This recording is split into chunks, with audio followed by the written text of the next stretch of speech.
Assalamualaikum warahmatullahi wabarakatuh. Perkenalkan, nama saya Rani Puspitasari. Saya dari kelas 12 IPS 2. Di sini saya akan menerangkan tentang penyakit menular seksual.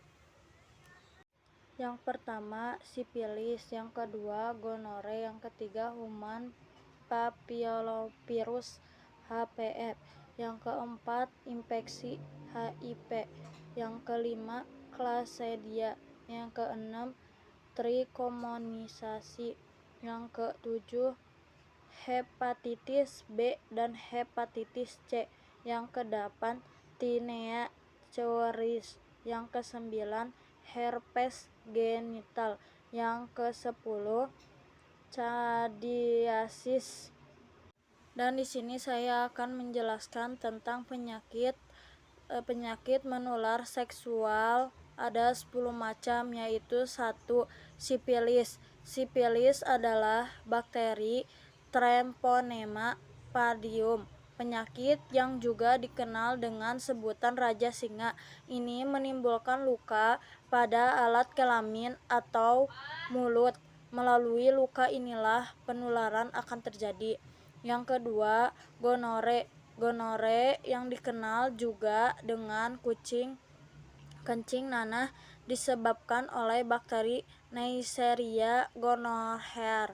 Penyakit ini menyebabkan keluarnya cairan dari penis atau vagina dan rasa nyeri ketika buang air kecil. Bakteri penyebab gonore juga dapat menimbulkan infeksi di bagian tubuh lain jika terjadi kontak dengan sperma atau cairan vagina. Yang ketiga, ada human papillomavirus (HPV). Infeksi menular seksual ini disebabkan oleh virus dengan nama yang sama, yaitu HPV. Virus HPV dapat menyebabkan kulit kelamin hingga kanker serviks pada perempuan. Gejala kanker serviks stadium awal sering kali tidak khas, bahkan tak bergejala. Menularkan HPV terjadi melalui kontak langsung atau melalui melakukan hubungan seksual dengan penderita. Yang keempat, infeksi HIV. Infeksi HIV disebabkan oleh hukuman imunodefisien, virus yang menyerang sistem kekebalan tubuh.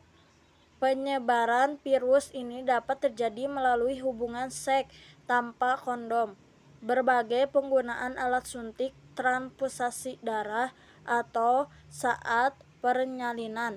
Yang kelima, Chlamydia.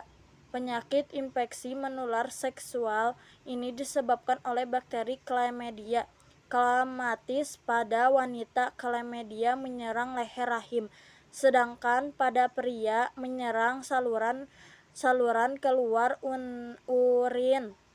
urin di penis.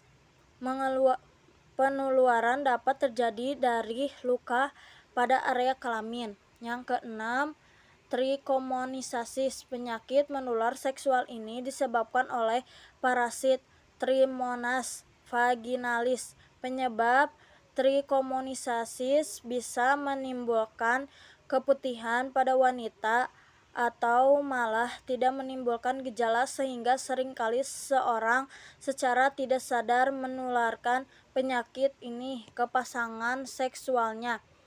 7. Hepatitis B dan hepatitis C. Penyakit ini disebabkan oleh virus hepatitis dan dapat mengakibatkan gangguan hati kronis hingga kanker hati. Virus ini ditemukan dalam darah atau cairan tubuh penderita. Selain melalui hubungan seksual, virus ini bisa menular melalui jarum suntik yang dipakai bersama dan transplantasi organ. Yang kedelapan, tinea corialis. Infeksi menular seksual yang disebabkan oleh jamur ini menyerang kulit di sekitar alat kelamin, paha, bagian dalam, dan bokong. Tinea corialis ditandai dengan ruam merah yang terasa gatal pada kulit yang terinfeksi. Penularannya adalah melalui kontak langsung dengan penderita atau menyentuh benda yang telah terinfeksi. Dan yang kesembilan ada herpes genital. Herpes genital disebabkan oleh infeksi virus. Virus ini bersifat tidak aktif atau bersembunyi di dalam tubuh tanpa menyebabkan gejala. Penyebarannya terjadi melalui kontak langsung dengan pasangan yang telah terinfeksi. Yang ke-10 adalah candidiasis. Penyakit ini disebabkan oleh jamur candidiasis, ditandai dengan ruam atau lepuhan yang muncul pada kulit, terutama area lipatan kulit, sama seperti infeksi menular seksual lainnya. Penularan penyakit ini dapat terjadi melalui hubungan seksual dengan penderita. Dan di sini juga ada penyebab penyakit gonore. Penyebab penyakit gonore atau yang disebut juga dengan kencing nanah. Gonore dapat menyebar melalui oral seks, anal seks, dan vaginal seks. Ada juga gejala-gejala gonore yang muncul pada pria dan wanita. Namun berbeda. Gejala utama gonore yang muncul pada pria berupa keluarnya nanah dari penis dan rasa sakit saat buang air kecil. Sedangkan pada wanita, gonore seringkali tidak menimbulkan gejala. Dan ada juga pencegah gonore. Penyakit ini menular melalui hubungan intim, termasuk seks oral atau anal. Oleh karena itu, cara pencegah penyakit ini adalah melakukan hubungan intim yang aman, yaitu dengan menggunakan kondom, baik kondom pria maupun wanita, atau tidak bergonta-ganti pasangan. Dan yang kedua ada penyebab sifilis. Penyebab sifilis juga bisa menyebar melalui kontak fisik dengan luka yang ada di penderita. Ada juga gejala sifilis. Gejala sifilis berkembang sesuai dengan tahapan yang dialami. Pada tahapan tertentu, gejala sifilis sudah tidak muncul, namun penderitaan masih tetap bisa mengeluarkannya kepada orang lain. Ada juga pencegahan sifilis. Pencegahan sifilis merupakan cara paling ampuh untuk mencegah penularan penyakit sifilis atau sifilis yang menyebarkan lewat hubungan seksual. Selain itu, menggunakan kondom saat berhubungan seksual juga merupakan langkah pencegahan penularan sifilis. Dan ketiga, penyebab herpes. Penyebab herpes adalah virus herpes simplex tipe 1 dan 2. Kedua virus tersebut termasuk dalam virus herpes hormonis yang digolongkan ke dalam virus DNA. Ada juga gejala herpes. Gejala herpes adalah sejak seseorang terkena virus herpes, misalnya akibat hubungan intim yang kurang aman, hingga muncul gejala masa inkubasi, memakan waktu 3 sampai 7 hari. Ada juga pencegah herpes, mencuci tangan secara rutin, sebisa mungkin hindari kotoran fisik dengan orang lain, jangan berbagi pakaian barang-barang yang dapat menyebabkan virus, jangan melakukan oral seks, ciuman, atau aktivitas seksual lainnya. Yang keempat ada penyebab hepatitis. Penyebab hepatitis adalah infeksi virus yang disebabkan oleh infeksi virus hepatitis. Hepatitis diluarkan melalui makanan atau minuman yang terkomunikasi fase penderitaan hepatitis yang mengandung virus hepatitis.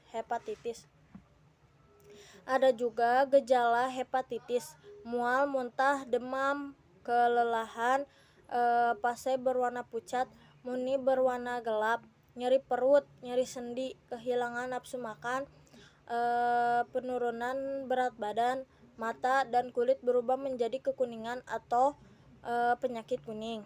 Dan ada juga pencegah hepatitis. Pencegah hepatitis adalah beraturan dengan air teratur, dengan air dan sabun, terutama setelah beraktivitas di luar ruang dan sebelum makan. Lakukan hubungan seks yang aman, misalnya dengan menggunakan kondom dan tidak bergonta-ganti pasangan. Hindari berbagai penggunaan barang-barang pribadi seperti sikat gigi atau handuk, termasuk juga peralatan makan. Jika jaga daya tahan tubuh dengan mengkonsumsi makanan bergizi. Jangan mengonsumsi alkohol. Hindari konsumsi makanan yang belum dimasak hingga matang. Lakukan vaksinasi hepatitis. Ada yang kelima, yaitu penyebab HIV dan AIDS.